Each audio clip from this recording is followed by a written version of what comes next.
Hi guys, welcome to week 3 of class. So this week we are going to be transitioning from the colonial period into the really the actual start of the United States and its own history.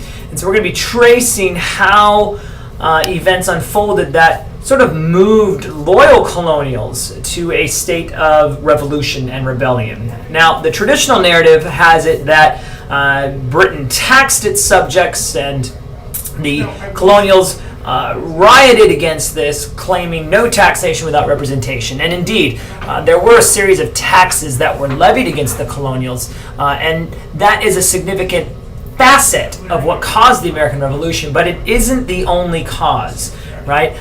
We have to beg the question, why did colonials respond to the taxes the way that they did? How is it that their thinking shifted? And there was a number of significant events that we're going to look at this week that really shifted the way the colonials thought about themselves and the relationship they had with their government.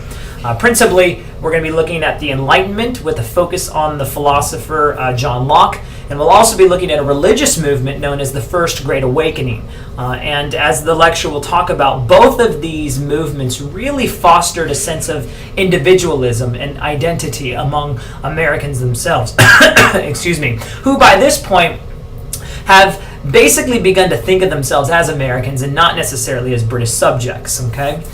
In addition to these things, there will also be a war that will cost the British an excessive amount of money, and this is the reason why they will levy taxes against the colonials. And so we're going to be talking about all of these different things this week and looking at some of the root causes of the American Revolution.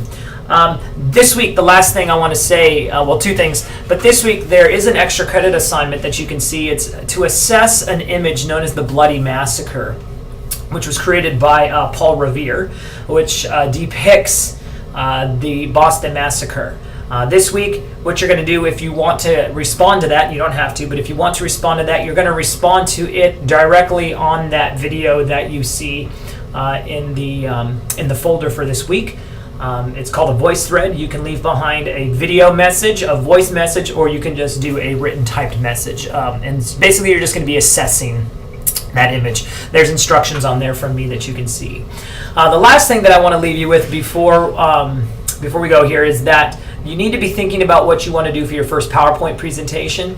And once you know, please contact me. I'd like to hear from you what it is that you think you might be doing, just so I can get a sense of what I should expect. So I think that's all I have for you. So with that, I bid you adieu. So go in peace, be warm and filled. May the force be with you, and may the odds forever be in your favor. All right, guys, have a blessed week.